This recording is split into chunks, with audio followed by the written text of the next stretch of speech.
Au nom du Père, du Fils, Saint-Esprit, un seul Dieu, Amen. On va continuer aujourd'hui l'explication de l'épître de Saint Paul aux Éphésiens. Avant de commencer le deuxième chapitre, on va terminer le premier chapitre, le verset 23. Alors, verset 23, qu'est-ce qu'il nous dit? Il nous dit que l'Église, qui est son corps, le corps du Christ, et il qualifie l'Église comme la plénitude de celui qui remplit tout en tous. L'Église est le corps du Christ. Et le Christ, bien sûr, est la tête de l'Église. Et l'Église aussi, elle est la plénitude. On va comprendre qu'est-ce que ça veut dire la plénitude. La plénitude de celui qui remplit tout en tous. Celui qui remplit tout en tous, c'est toujours le Christ. Qu'est-ce que ça veut dire que l'Église est la plénitude du Christ? Il est la plénitude du Christ, bien sûr, de point de vue le corps du Christ. Autrement dit, c'est le corps du Christ se complète par l'Église et par tout ce qui est dans les cieux et sur la terre. C'est ça, l'Église. L'union entre l'Église triomphante dans les cieux et l'Église combattante sur la terre. Et quand les membres de l'Église seront complets, eh bien, ça, c'est la plénitude du corps du Christ, puisque l'Église est le corps du Christ. C'est comme Éphésiens, le premier chapitre, verset 10. Éphésiens 1, 10. Lorsque les temps seraient accomplis, de réunir toutes choses en Christ, ce qui est dans la terre, ce qui est sur et dans les cieux.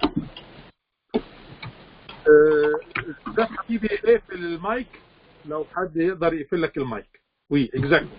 Là, tu فتحت. اقفل المايك. D'accord, parfait. Éphésiens 1, 10, c'est écrit, lorsque les temps seraient accomplis, de réunir toutes choses en Christ, celles qui sont dans les cieux et celles qui sont sur la terre. Et quand tout sera réuni en Christ, dans son corps, eh bien, ça sera la plénitude du Christ. L'Église est le corps du Christ et elle est sa plénitude selon son humanité, non pas selon sa divinité. Parce que nous sommes le corps du Christ dans ce sens-là, que son corps se complète par les membres qui sont les fidèles. C'est comme si l'œuvre du Christ est accomplie à travers l'Église. Si l'Église est bien formée, et bien instituée, eh bien, ça sera la plénitude du corps du Christ, puisque l'Église est le corps du Christ. Si l'Église est pleine et complète et bien instituée, eh bien, ça sera la plénitude du corps du Christ. Comme l'intégration entre la tête et le corps. C'est de même pour le Christ et l'Église. Christ est la tête de l'Église, qui organise et qui gère l'Église, et l'Église présente les membres qui bossent, qui exécutent les ordres de la tête. Ici, c'est écrit la plénitude de celui qui remplit tout. C'est lui qui fait tout, en tous. Remplit tout, c'est-à-dire, ça nous rappelle que le Christ a donné à l'Église tout. Il lui a donné de s'interconnecter. Les membres de l'Église s'interconnectent, se coordonnent en amour, en charité, en une unité comme un seul corps. Ça, c'est un don du Christ, c'est lui qui remplit tout. C'est lui qui fait tout dans son Église, dans son corps. Comme Éphésiens, chapitre 4, on va voir un peu plus tard, chapitre 4, 16, il dit, c'est de lui, et grâce à tous les liens de son assistance, que tout le corps, bien coordonnés et formant un solide assemblage. Tire son accroissement selon la force qui convient à chacune de ses parties et s'édifie lui-même dans la charité. Donc l'Église s'édifie par le Christ dans la charité, dans l'amour. Et c'est le Christ qui donne que ses membres sont bien coordonnés et formant un solide assemblage. Tout ça, c'est Éphésiens 4. Parce que, comme je vous ai dit, l'épître de Saint Paul aux Éphésiens, il explique bien qu'est-ce que ça veut dire que l'Église est le corps du Christ et le Christ est la tête de ce corps, et la tête de l'Église. C'est de lui, du Christ, et grâce à tous les liens de son assistance, il assiste son Église, il aide son Église, il fait tout en elle. Et grâce à tous les liens de son assistance, que tout le corps, toute l'Église, bien coordonnée et formant un solide assemblage, tire son accroissement du Christ et de l'assistance du Christ et de la coordination entre les membres grâce à la charité, grâce à l'œuvre du Christ, eh bien, il y a un accroissement de cette Église, de ce corps, la plénitude, selon la force qui convient à chacune de ses parties, parce que Dieu, il donne une force à chaque membre de son corps. Et de cette façon, eh bien, l'Église s'édifie. Le Christ a donné l'Esprit Saint à l'Église, et c'est par l'Esprit Saint que le Christ coordonne entre tous les membres de son corps, tous les membres de l'Église. Qu'est-ce qui fait l'Esprit Saint encore dans l'Église? On peut dire que le Christ, il remplit tous les membres par l'Esprit Saint. Et qu'est-ce qui fait l'Esprit Saint dans chacun des membres, dans l'Église, dans le corps du Christ? Il les aide à se coordonner, à s'édifier, et aussi leur donne les vertus nécessaires et indispensables pour son édification. Parce que l'Église, si elle est bien édifiée, eh bien, c'est la plénitude du corps du Christ. Comme c'est écrit dans l'Épître aux Romains, chapitre 12, versets 5-6. Romains, chapitre 12, 5 et 6. Ainsi, nous qui sommes plusieurs, nous formons un seul corps en Christ. Je crois que ça, c'est clair maintenant à propos de l'Église, corps du Christ. Ainsi, nous qui sommes plusieurs, nous formons un seul corps en Christ et nous sommes tous membres les uns des autres, comme un seul corps. Verset 6. Puisque nous avons des dons différents, selon la grâce qui nous a été accordée. La main, c'est une main, c'est différent que l'œil. L'œil a un don différent que la main, que le pied, que l'estomac, que le foie, que le cœur. Mais tous, ce sont nombreux, des membres nombreux et formant un seul corps en Christ. Et Éphésiens nous dit en charité, par la charité aussi. Donc, il nous donne l'Esprit Saint de s'interconnecter, nous donne les vertus nécessaires à chacun de ses membres pour servir les uns les autres. Troisième chose, il nous donne aussi la force nécessaire. C'est le Christ qui nous donne la force à travers l'Esprit Saint. Le Christ nous donne par l'Esprit Saint. Il nous donne la force, c'est comme Romains 8, 26. C'est écrit, de même aussi l'Esprit nous aide dans notre faiblesse. Nous sommes faibles, on peut rien faire sans l'aide du Christ à travers l'Esprit Saint, par l'Esprit Saint. Nous sommes les faibles. De même aussi l'Esprit nous aide dans notre faiblesse, car nous ne savons pas ce qu'il nous convient de demander dans nos prières. même la prière, on ne sait pas. Qu'est-ce qu'on peut demander à Dieu? C'est l'Esprit Saint qui nous aide à comprendre, parce que n'oublions pas que l'Esprit Saint, c'est l'esprit de l'intelligence et de la sagesse, de discernement et de force. Donc, c'est l'Esprit Saint qui œuvre en nous comme membre d'un seul corps, du seul corps du Christ. Donc, le corps du Christ n'est pas encore en plénitude. Il y aura encore ceux qui se rejoindront à son corps, comme c'est écrit dans l'Apocalypse, chapitre 6. Eh bien, les martyrs qui sont sous l'autel, dans les cieux, c'est une métaphore. Apocalypse 6, 11, c'est écrit, une robe blanche fut donnée à chacun d'eux, de ces martyrs, une robe blanche, une gloire. Là-haut, il n'y a pas de tissu, il n'y a pas de robe, mais c'est une métaphore.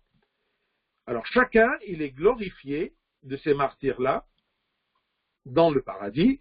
Une robe blanche fut donnée à chacun d'eux, et il leur fut dit de se tenir en repos quelque temps encore, jusqu'à ce que fût complet le nombre de leurs compagnons de service et de leurs frères, qui devaient être mis à mort comme eux. Mettre à mort, ce n'est pas tout simplement des martyrs, mais un chrétien, c'est un martyr, comme je vous ai dit, d'accord? Il lutte, il a un combat spirituel. Eh bien, vous voyez, un peu de temps encore, jusqu'à ce que fût complet le nombre des membres de l'Église de Dieu, pour arriver à la plénitude du corps du Christ. L'œuvre du Christ est de rassembler en lui, en son corps, toute l'Église en une unité dans la charité. Et par cette Église unitaire, Christ présentera la soumission au Père. Comme je vous ai dit, il va en lui rassembler tout ce qu'il y a dans les cieux, sur terre, tout simplement, et en lui, il va se prosterner, il va se soumettre au Père, et en lui, toute la créature va se soumettre au Père pour abolir le rébellion qu'on a fait par le péché. Celui qui remplit tout en tous. Colossiens 2, 9, c'est écrit, car en lui, en Christ, Christ, c'est homme complet et Dieu complet. C'est Dieu fait homme. Il est d'une seule nature, une nouvelle nature, de deux natures, humaine et divine. Car en lui habite corporellement toute la plénitude de la divinité. Qu'est-ce que ça veut dire? C'est très important. Si Dieu s'est incarné et il s'est fait homme, il a pris un corps limité. Est-ce que l'union de la divinité dans ce corps-là ou à ce corps-là a limité ou a divisé la divinité? Est-ce que le corps a pris une partie de la divinité? Parce qu'il est limité, il ne peut pas prendre toute la divinité. Eh bien non. Colossiens 2, 9, ça c'est un dogme très important, que en lui habite corporellement, c'est dans sa chair, toute la plénitude de la divinité.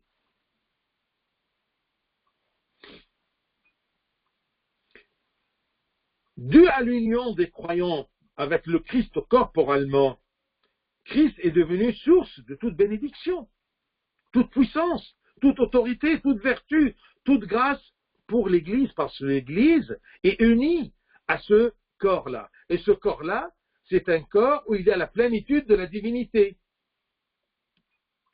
Si je suis uni, si je suis membre collé, fixé dans ce corps, eh bien, je prends beaucoup de bénédictions. Je ne prends pas la divinité, mais je prends beaucoup de vertus, beaucoup d'autorité sur le péché, beaucoup de puissance sur le péché et les convoitises. Je prends beaucoup de choses grâce à ma fixation dans le corps du Christ comme un membre du corps du Christ. Tout gain toute bénédiction, tout don, toute grâce que j'obtiens, c'est grâce à mon union en Christ, que je suis membre de ce corps, membre de l'Église, qui est le corps du Christ. Tout en tous.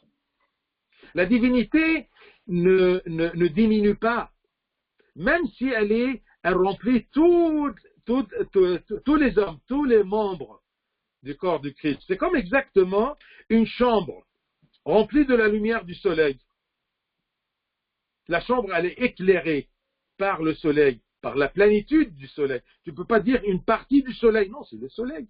C'est la plénitude du soleil. Et la chambre, elle est éclairée par le soleil. Chacun de nous, moi, je suis éclairé par la lumière de la divinité, sans limiter la divinité.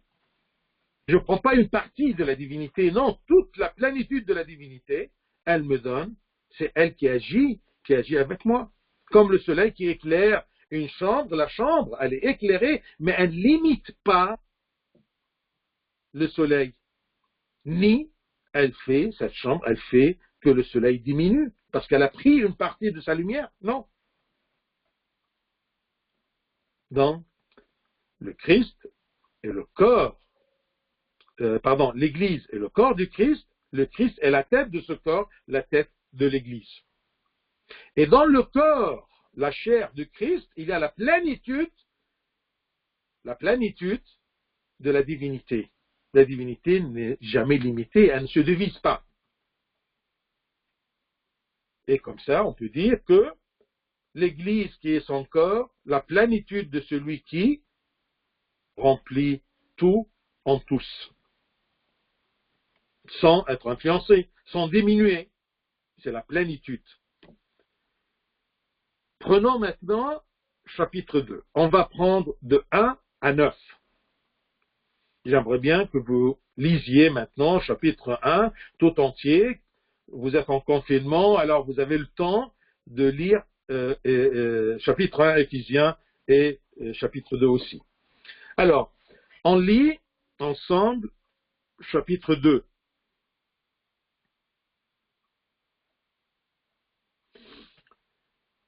Vous étiez morts par vos offenses et par vos péchés. Rappelez-vous bien, je vous ai dit que Saint Paul, quand il dit vous, vos péchés, eh bien, il parle aux nations qui sont devenues des chrétiens, des Éphésiens, chrétiens d'origine juive, d'origine nation.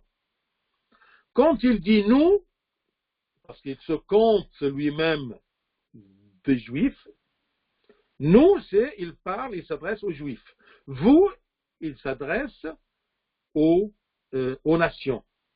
Mais attention, ces nations-là à qui il s'adresse, ou les juifs à qui il s'adresse, les deux sont devenus chrétiens. Vous étiez morts par vos offenses et par vos péchés, dans lesquels vous marchiez autrefois, selon le train de ce monde, selon le prince de la puissance de l'air, de l'esprit qui agit maintenant dans les fils de la rébellion. Nous tous aussi, quand il dit nous tous, nous, c'est-à-dire même nous les juifs, ou les chrétiens qui viennent du peuple de Dieu, des juifs. Nous tous aussi, nous étions de leur nombre, et nous vivions autrefois selon les convoitises de notre chair, accomplissant les volontés de la chair et de nos pensées. Et nous étions par nature des enfants de colère, comme les autres. Mais Dieu, qui est riche en miséricorde, à cause du grand amour dont il nous a aimés, nous qui étions morts par nos offenses, nous a rendus à la vie avec Christ. C'est par grâce que vous êtes sauvés. Il nous a ressuscités ensemble et nous a fait asseoir ensemble dans les lieux célestes en Jésus-Christ, afin de montrer dans les siècles à venir l'infinie richesse de sa grâce par sa bonté envers nous en Jésus-Christ. Car c'est par la grâce que vous êtes sauvés, par le moyen de la foi. Et cela ne vient pas de vous, c'est le don de Dieu. Ce n'est point par les œuvres, afin que personne ne se glorifie. Gloire à toi, Seigneur. Qu'est-ce que ça veut dire? Rappelons-nous qu'on étudie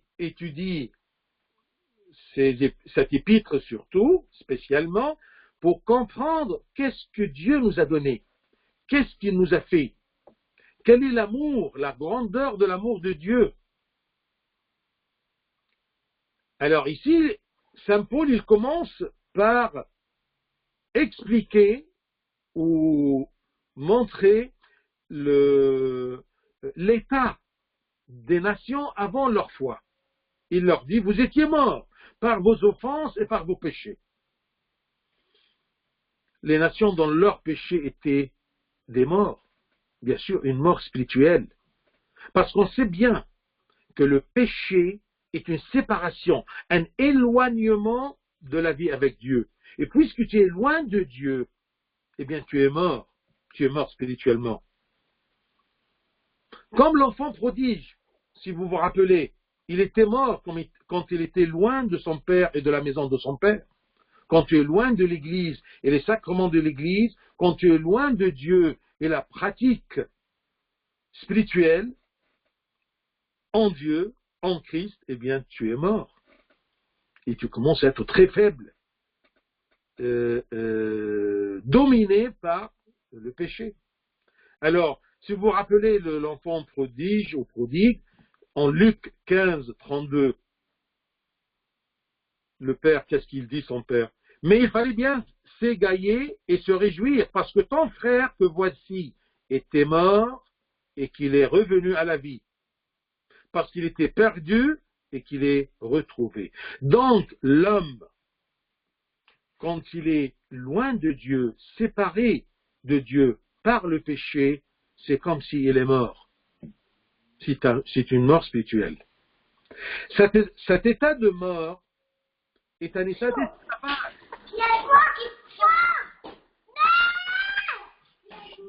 Mariam, Myriam, Mariam. Oui, d'accord. Cet état de mort est un état d'esclavage total à Satan. C'est ça la mort spirituelle. Si je dis que je suis loin de Dieu et je suis mort, c'est-à-dire que je suis un esclave de Satan. Satan me domine parce que je suis loin de la source de ma force, l'Esprit de Dieu et Dieu lui-même. Cet état de mort est une corruption totale de notre chair. Si je suis dominé par Satan, eh bien ma chair, elle devient une chair corrompue, faible vis-à-vis de tout péché. Ainsi, nous accomplirions toutes nos convoitises, parce que nous sommes faibles, nous sommes morts, nous sommes loin de Dieu. Avant le Christ, tous étaient morts dans le péché. Même avant le Christ, ils ne connaissaient pas qu'est-ce que ça veut dire vivre en Dieu, vivre en Christ. Ils ne savaient pas, ils ne connaissaient pas le Christ. Et même s'ils essayaient avant le Christ, avant la rédemption et le salut et la croix et la crucifixion et la résurrection et tout ça, bien l'homme ne savait pas comment vivre en Dieu. Et il n'avait pas la capacité de vivre en Dieu. C'est pour cela qu'il était mort par les offenses et par les péchés. Le signe de la vie en Dieu est tout simplement les bonnes œuvres, les vertus. C'est pour cela qu'après le Christ, en réalité, nous mourrons aussi. D'accord? Mais cette mort-là, après le Christ, après le salut, après la croix, après la rédemption, ce n'est pas vraiment une mort, mais elle est considérée comme un sommeil ou un repos. Ce n'est plus une mort dans le sens d'être séparé de Dieu. Non, on meurt parce que la chair retourne à la terre. C'est une séparation entre l'esprit humain et le corps humain. Mais ce n'est pas une séparation de Dieu. On ne se sépare pas de Dieu. On est en Christ, mais on meurt. Et bien, après le Christ, notre mort, c'est un sommeil. C'est pour cela que vous voyez, par exemple, Jean 11, 11. Le Christ, quand on lui a dit à propos de Lazare, il a dit, après ces paroles, il leur dit, Lazare, notre ami, dort, mais je veux le réveiller. Il veut faire apprendre aux gens que on n'a plus, en Christ, on n'a plus peur de la mort. Ce n'est pas une séparation de Dieu, mais c'est un repos, c'est un sommeil. Notre ami Lazare dort, mais je vais le réveiller. Un autre exemple, comme Matthieu 9, 24. Pour la jeune fille qui était morte, il leur dit, retirez-vous car la jeune fille n'est pas morte, mais elle dort. Et ils se moquaient de lui, parce qu'elle est morte. Mais le Christ veut nous donner un nouveau sens de cette mort-là. Ce n'est plus une mort qui mène à la perdition, non, c'est une mort parce qu'on termine la vie sur terre et on commence l'éternité. On n'est pas séparé de Dieu. La mort n'est plus une raison de séparation de Dieu, ni une conséquence de notre séparation de Dieu. C'est tout à fait normal. Et après ce sommeil-là, il y a un réveil. Après cette mort, la mort actuellement est suivie d'une résurrection. Vous étiez morts par vos offenses et par vos péchés. Quelle est la différence entre offense et péché? Les péchés est l'état de la nature humaine déchue. À cause de cet état, à cause de cette nature déchue, eh bien, les Juifs et les nations, eh bien, ont hérité cette mauvaise nature, et c'est pour cela qu'ils commettent des péchés. C'est un état d'hostilité, de haine envers Dieu, à cause de ma nature. Je ne peux pas être uni avec Dieu. Ma nature m'empêche, ma nature déchue, héritée d'Adam et Ève, m'empêchait d'être uni avec Dieu. Les offenses, c'est beaucoup plus un état de transgression, mais après avoir connu le Christ. C'est un homme têtu. Il a une nouvelle capacité d'être avec Dieu, mais, eh bien, il commet des offenses. Et s'il commet ces offenses-là, c'est un état de transgression et de chute volontaire. Comme conséquence du réveil du vieil homme, Dieu m'a donné une capacité de ne pas commettre le péché ou de surmonter le péché ou lutter le péché, mais moi, volontairement, je préfère le péché. Et je retourne à cette ancienne nature déchue par le péché, héritée par Adam et Ève. Ça, ce sont les offenses. Le Christ est mort pour me sauver de cette nature déchue et pour me pardonner les péchés que je commets actuellement. C'est ça ce que le Christ est venu faire. Me sauver de cette nature en me renouvelant dans le baptême, renouveler cette mauvaise nature, et pour me pardonner aussi les péchés que je commets actuellement. C'est pour cela qu'il dit à ces chrétiens qui sont en Christ maintenant, d'origine nation, vous étiez morts par vos offenses et par vos péchés. Il explique un peu comment on est dans le péché et les offenses, dans lequel vous marchiez autrefois, selon le train de ce monde, selon le prince de la puissance de l'air, de l'esprit qui agit maintenant dans les fils de la rébellion. Quand on est dans le péché, eh bien, on agit selon trois choses, ou trois aspects de Satan. Le train de ce monde, selon le prince de la puissance de l'air, on va expliquer qu'est-ce que ça veut dire, et selon l'esprit qui agit dans les fils de la rébellion. Celui qui ne marche pas selon Dieu, selon la loi de Dieu, eh bien, sûrement, il sera guidé par les autorités de Satan, par la puissance de Satan, parce qu'il n'y a pas une troisième choix. un troisième choix. Il y a ou bien Dieu ou bien Satan. Ou bien la lumière ou bien l'obscurité. Il n'y a pas entre les deux.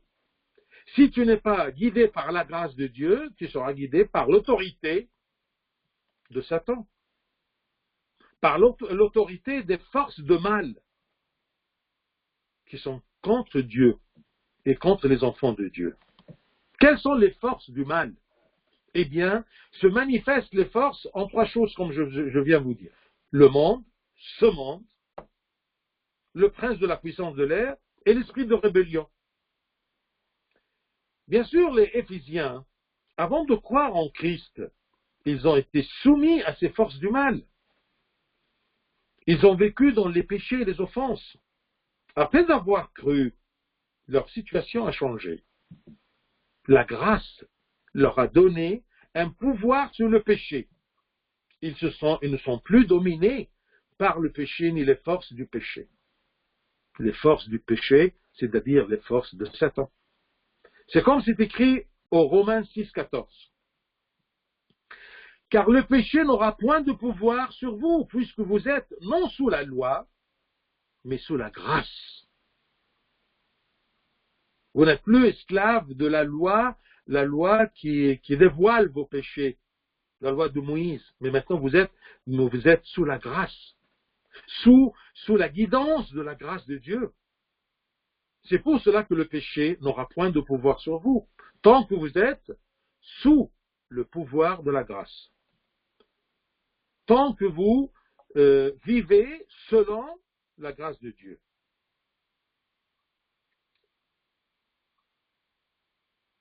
Premier aspect de Satan, selon le train de ce monde. Qu'est-ce que ça veut dire le train de ce monde? C'est dit au fil des âges.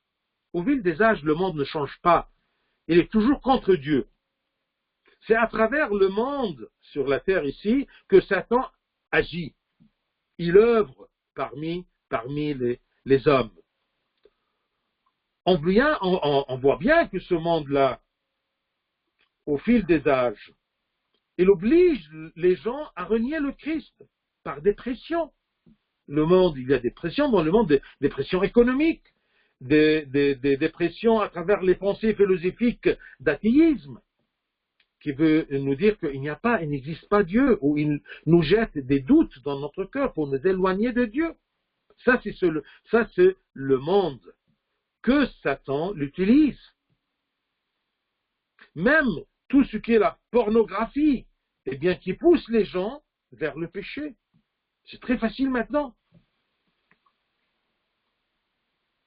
Mais pas cette autorité de Satan, de ce monde, n'existe pas sur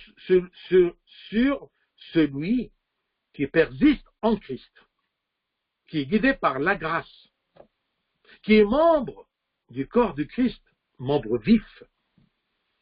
Ces pressions n'ont aucun effet sur ceux qui persistent en Christ, sur ceux qui sont en Christ. Qu'est-ce que c'est le prince de la puissance de l'air? Le prince de la puissance de l'air. On doit comprendre quelque chose dans la mentalité juive. Satan, pour les Juifs, Satan et ses compagnons ont chuté du ciel à la terre. Alors, les Juifs imaginaient toujours que l'air est le demeure des démons. L'air. Et ils ont pensé toujours que l'effet de Satan, c'est comme l'effet de l'air. L'air et Satan, ils touchent chacun. Et son effet est invisible, comme l'air. C'est une force de Satan, comme l'air. C'est une force qui pénètre l'existence, s'y répand et l'influence, mais c'est toujours force invisible. On ne voit pas le vent.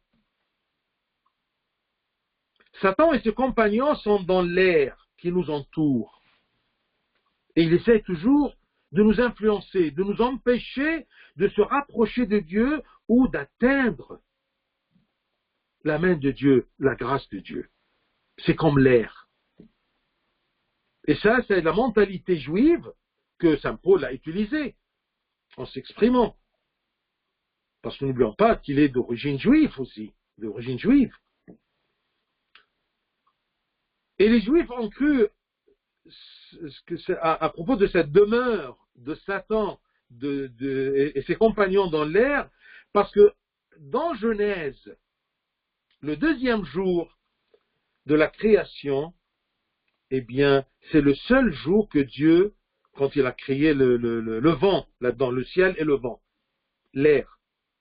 Eh bien, dans le deuxième jour, c'est le seul jour que le Christ n'a pas dit c'était bon. Et de là, ils se sont basés sur que l'air sera où il est la demeure de Satan. Alors, ils ont appelé Satan, ils l'ont nommé le prince de la puissance de l'air, parce que l'air, c'est une puissance.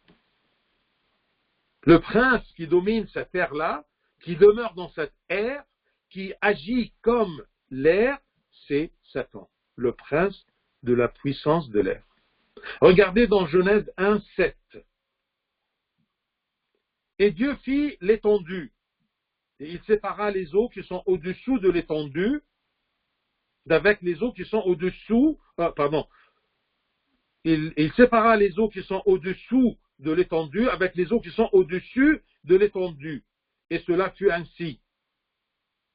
Verset 8. Dieu appela l'étendue ciel.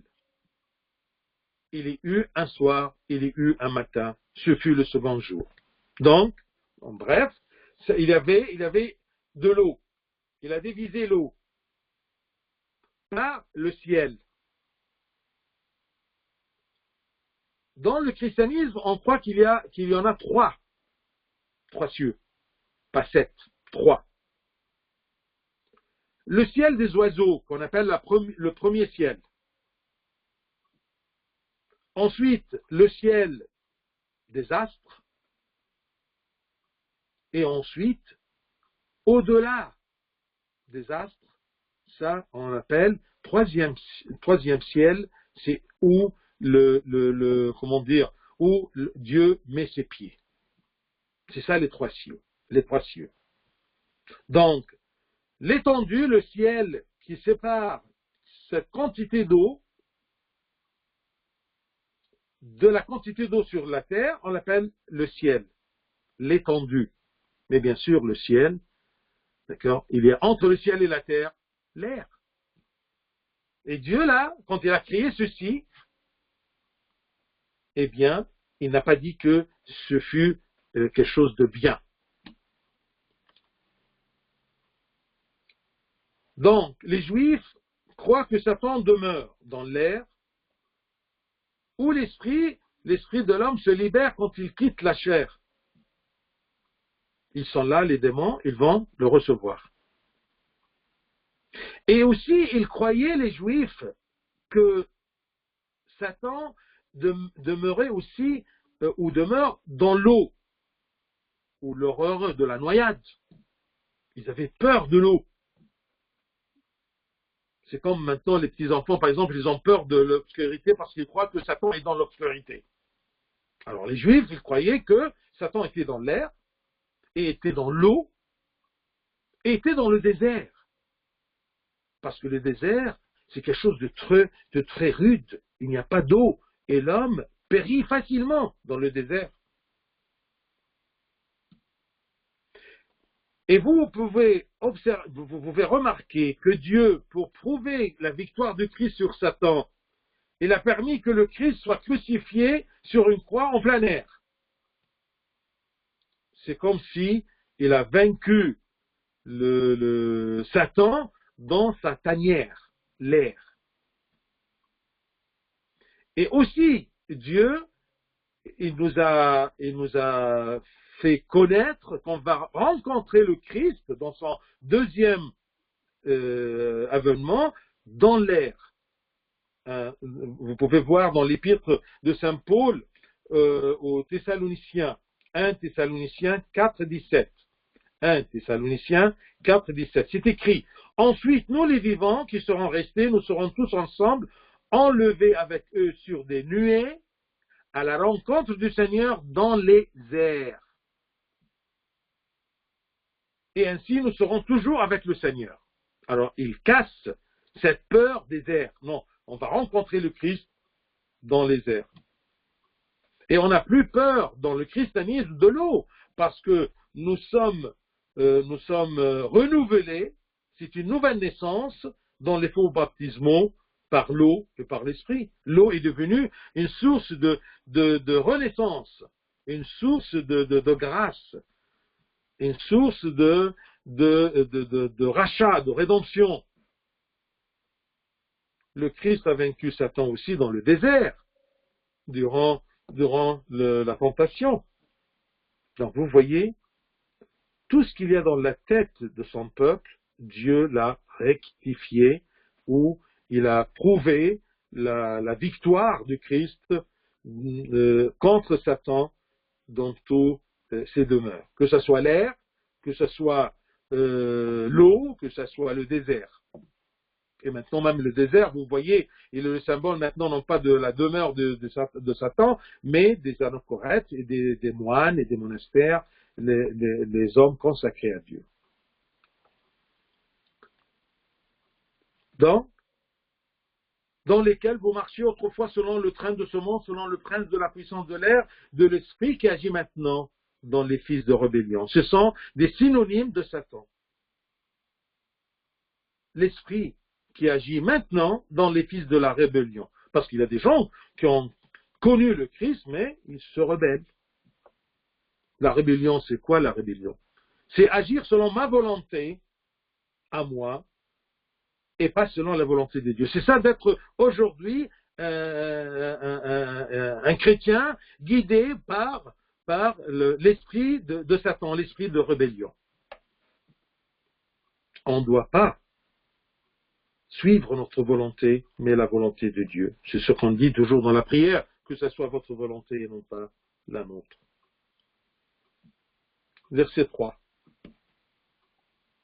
Il a parlé à propos d'une situation des nations avant le Christ, et même s'ils sont dans le Christ, mais ils suivent l'esprit de rébellion, ils suivent Satan. Alors, verset 3. Nous tous aussi, nous, les chrétiens d'origine juive, nous tous aussi, nous étions de leur nombre, nous étions comptés parmi eux. Et nous vivions autrefois c'est-à-dire avant d'être en Christ.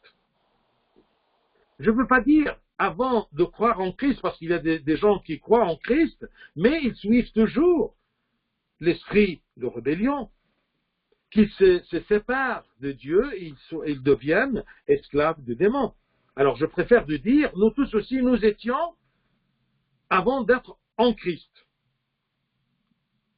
Et nous vivions autrefois selon les convoitises de notre chair, accomplissant les volontés de la chair et de nos pensées. Et nous étions par nature des enfants de colère comme les autres. Ici, il nous rappelle à propos de l'origine du péché. C'est quoi? C'est la pensée. Saint Paul compte bien sûr les nations et les Juifs, et lui-même parmi la liste des pécheurs qui ont besoin de l'œuvre de Christ, du salut de Christ. Il appelle ces gens-là, qui ne sont pas en Christ, les enfants de colère. Qu'est-ce que ça veut dire, les enfants de colère? Les enfants qui provoquent la colère de Dieu. C'est comme un enfant embêtant, qu'est-ce qu'il fait? Il provoque ses parents, il provoque leur colère. C'est un enfant de colère. Ce n'est pas un enfant d'amour, ce n'est pas un enfant de paix, d'accord? Ce n'est pas un enfant de Dieu, mais c'est un enfant de colère. Un enfant de colère, c'est quelqu'un qui provoque la colère de Dieu en ayant l'esprit de rébellion. Le problème des pensées et le problème que nous vivions autrefois selon les convoitises de notre chair, accomplissant les volontés de la chair et de nos pensées. Pourquoi on arrive à ce stade-là? C'est parce que Satan, le malin, devant un péché, il nous rappelle toujours du plaisir du péché. Mais devant le péché, il ne nous rappelle jamais des conséquences des péchés. Le plaisir. Il t'attire vers le plaisir du péché. Mais les conséquences, il ne la cite pas, il ne la jette pas dans ta pensée, comme la tristesse, le regret, la douleur, la dépression, la perte de la bénédiction à cause de la colère de Dieu. Il ne te dit jamais, il ne te met jamais en garde. Attention, le péché, comme conséquence du péché, tu auras la colère de Dieu, tu vas provoquer la colère de Dieu. Non, il ne te dit pas ça. Mais quand nous ne vivons pas selon la loi de Dieu et on ne vit pas en Christ, eh bien, nous sommes sous l'autorité de Satan qui influence nos pensées. Et ça, c'est l'origine de tout péché. Une pensée qui se développe. Donc la pensée, et méfions-nous des pensées, les pensées est l'origine de tout péché, car Satan est une puissance intellectuelle trompeuse. Parce qu'il y a des puissances intellectuelles, l'intelligence, quand elle est dans la vérité, c'est quelque chose de bien, mais Satan est une puissance intellectuelle trompeuse. C'est pour cela que Jean 8, 44, c'est écrit, « Vous avez pour père le diable, et vous voulez accomplir les désirs de votre père. Il a été meurtrier dès le commencement, il ne cherche pas notre bien, il essaie de mener la mort aux enfants de Dieu, en les éloignant par le monde, ou par l'esprit de rébellion, ou par lui-même le prince de la puissance de l'air. Il ne se tient pas dans la vérité, parce qu'il n'y a pas de vérité en lui. Satan, il n'a rien de vérité en lui. Lorsqu'il profère le mensonge, il parle de son propre fond, car il est menteur et le père du mensonge. C'est ça le qualificatif de Satan. Il est menteur et le père du mensonge. Il est loin de la vérité. Pour cela, Dieu a donné l'Esprit Saint à l'homme. L'Esprit Saint est l'esprit de sagesse, d'intelligence, de conseil, de discernement, l'esprit de vérité. Là, on commence à comprendre, nous les chrétiens, on doit être en Christ pour avoir la grâce de l'Esprit Saint, qui est l'esprit de l'intelligence, du discernement, de la vérité, et pour être sous l'autorité du Christ, en Christ. Tous ceux qui répondent à l'appel de Satan, refusant l'Esprit de Dieu, attristent l'Esprit Saint et l'éteignent. C'est pour cela que Saint Paul nous a dit, n'éteignez pas l'Esprit Saint, n'attristez pas l'Esprit Saint qui veut œuvrer en nous. Mais nous, par notre volonté, on va vers les offenses et les péchés. Et on devient les enfants de la colère. Lisons rapidement 1, 2, 3 maintenant. C'est plus clair. Vous étiez morts par vos offenses et par vos péchés, dans lesquels vous marchiez autrefois selon le train de ce monde, selon le prince de la puissance de l'air, selon l'esprit qui agit maintenant dans les fils de la rébellion. Nous tous aussi, nous étions de leur nombre, et nous vivions autrefois, selon les convoitises de notre chair, accomplissant les volontés de la chair et de nos pensées. Et nous étions par nature, car la nature déchue, et nous étions par nature des enfants de colère, comme les autres, comme les nations. Dieu devant ça, qu'est-ce qu'il fait? Il nous laisse? Non. Verset 4. C'est ça la beauté de Dieu. C'est ça la beauté du christianisme. C'est ça la beauté d'être chrétien, d'être enfant de Dieu. Mais Dieu, qui est riche en miséricorde, à cause du grand amour dont il nous a aimés, nous qui étions morts par nos offenses, nous a rendus à la vie avec Christ. C'est par grâce que vous êtes sauvés.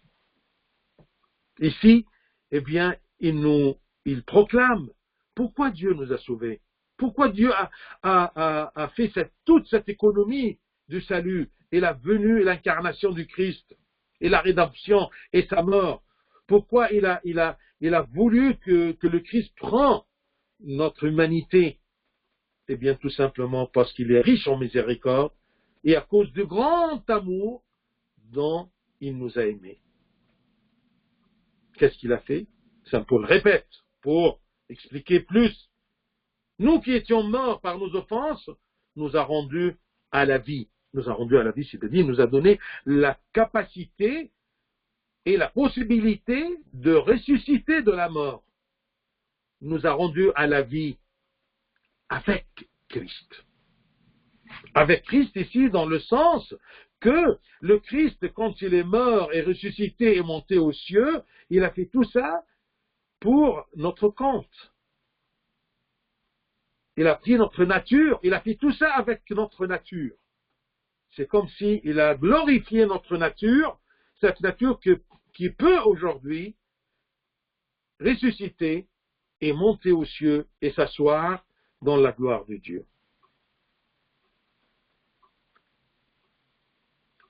Il précise ici, verset 5, c'est par grâce que vous êtes sauvés. Il va répéter ça un peu plus loin. Par grâce. Qu'est-ce que c'est une grâce? Une grâce, c'est un don gratuit, sans aucun mérite de la part de celui qui reçoit. Pas d'œuvre en retour. On n'a rien fait pour qu'il nous donne ça. C'est gratuit. Ainsi, l'Esprit Saint est posé sur nous gratuitement. Le Christ est monté, nous a dit, je vais vous envoyer l'Esprit Saint pour qu'il œuvre en vous. C'est gratuitement. On n'a rien fait pour mériter ceci. Mais après avoir cru en Christ et dans son amour, l'amour de Dieu, et sa bienveillance et comme il a dit ici, sa miséricorde, eh bien, on doit œuvrer. Avant, c'est gratuit, mais une fois qu'on a reçu, on doit garder ce qu'on a reçu par le combat et la lutte et l'effort spirituel. Si l'Esprit Saint est posé sur nous gratuitement, mais après avoir cru, on doit accomplir de bonnes œuvres afin que la grâce continue à s'écouler sur nous. Quant à celui qui vit dans la latitude, sera indigne de cette grâce. C'est comme exactement moi, par exemple, je suis un patron et je te donne une grâce de t'embaucher. Une fois embauché, tu dois travailler, parce que sinon, tu seras chassé. Le commencement, c'est la grâce, mais après, c'est le combat pour garder la grâce et garder la bénédiction de cette grâce. Parmi cette grâce, c'est la nouvelle création, la nouvelle créature que Dieu m'a donnée à travers l'économie salutaire. Nous sommes sauvés par la nouvelle créature en Christ. C'est en Christ qu'on reçoit cette nouvelle nature. 2 Corinthiens, quelques minutes et je termine. 2 Corinthiens 5, 17. Si quelqu'un est en Christ, il est une nouvelle créature. Les choses anciennes sont passées, voici toutes choses sont devenues nouvelles. Notre rédemption par Christ et le renouvellement de notre ancienne nature déchue, tout ça, la rédemption, le renouvellement, ça, ce sont des grâces. Sont par grâce, sont gratuits. Mais cette grâce nécessite un effort après, une lutte. Nous sommes sauvés, c'est par grâce que vous êtes sauvés. Ce n'est pas par mérite. C'est par grâce et c'est par l'amour de Dieu qui nous a donné cette grâce-là. Si un croyant tombe dans le péché, est-ce que son union, sa communion en Christ est-elle rompue? Pas de solution? Non. Sûrement non. Il y a une solution. La solution se trouve en résumé dans première épître de Saint Jean. 1 Jean, premier chapitre, verset 7. 1 Jean 1, 7. Le repentir. Mais si nous marchons dans la lumière, comme il est lui-même dans la lumière, le Christ, si nous marchons dans le Christ, dans la lumière du Christ, nous sommes mutuellement en communion. Et le sang de Jésus, son Fils, nous purifie de tout péché. Si je marche dans la lumière, tant mieux. Je suis en communion mutuelle avec le Christ. Si je tombe, le sang de Jésus, son Fils, nous purifie de tout péché.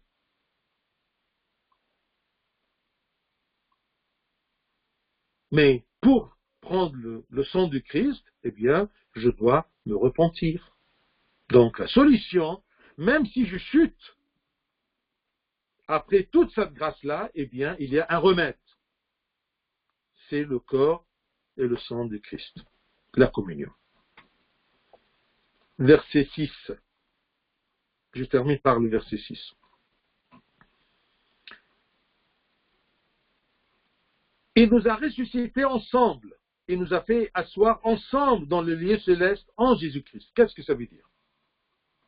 Ça veut dire que tout ce qui est arrivé au Christ passera aussi pour nous, va passer pour nous, va se faire pour nous. Tout ce que le Christ a accompli était pour notre crédit, pour notre intérêt.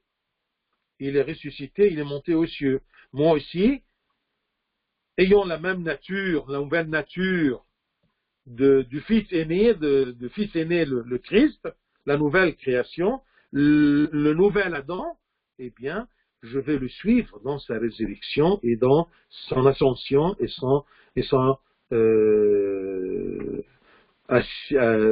siège dans la gloire de Dieu. Nous sommes morts, nous sommes ressuscités avec le Christ.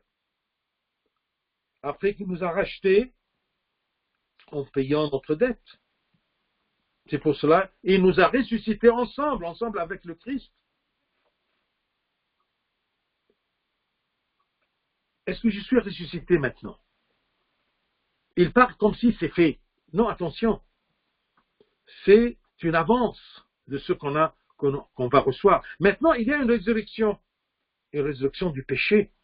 Maintenant, nous sommes ressuscités de la mort du péché, ayant un acompte de la vie céleste, un acompte de joie, de bonheur, quand je suis ressuscité du péché, par le repentir et être en communion en Christ par son sang et son corps. Et comment je suis ressuscité avec le Christ? Comment je communie avec le Christ? Comment je profite de ce que le Christ a fait? Par la foi. Ceci par la foi en Christ et par la soumission de notre volonté à celle de Dieu. Une fois que je crois dans ce que le Christ a fait pour nous, je participe et je partage les conséquences de cette œuvre salutaire du Christ. Mais je ne l'ai pas reçu complètement, je vais le recevoir quand je vais ressusciter et rencontrer le Christ dans les airs pour qu'il me ramène auprès du Père dans sa gloire. Le Christ s'est fait par son incarnation, s'est fait notre représentant et notre précurseur aux cieux. En lui, on a eu la capacité ou la possibilité que la nature humaine renouvelée puisse entrer dans les cieux, puisse ressusciter avec un corps glorieux et passer et suivre le même chemin que le Dieu incarné, Jésus, eh bien, il a pris le même chemin. Je vais le suivre dans le même chemin. Je m'arrête là et comprenez bien, connaissez bien que Dieu, par amour, il nous a donné d'être les membres de son corps. Il nous a donné la grâce d'avoir une nouvelle nature pour pouvoir convaincre ou vaincre Satan et être libérés de l'autorité de Satan. Soyons toujours en Christ pour être des bons membres du corps de Christ, parce qu'on participe dans la plénitude du corps de Christ. Gloire à lui éternellement. Amen.